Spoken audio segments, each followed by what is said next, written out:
সেই অবস্থা করেছে, সারাদিন আমি মানুষটা কিছু খেতে পর্যন্ত পারিনি, আমার বাড়ির লোকজনকে কিছু খেতে পর্যন্ত দেয়নি। কাজে আজকে দেশে কোথায় সরকার, কার কাছে আমি বিচার চাইব?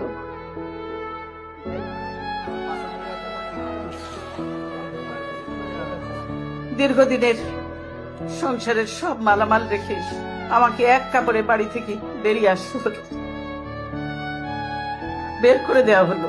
আজকে যেভাবে আমাকে অপমান করা হয়েছে, ঘরের দরজা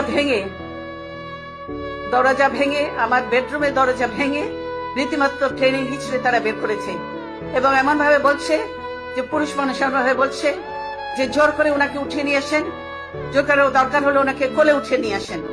এরকম ভাবে একটা সরকারের এই আচরণ, ওনারা ধাক্কা দিয়ে আমাকে গাড়িতে উঠিয়েছেন। আমি এর বিচারের ভার মহান আল্লাহ ও প্রিয় দেশবাসীর উপর ছেড়ে দিলাম।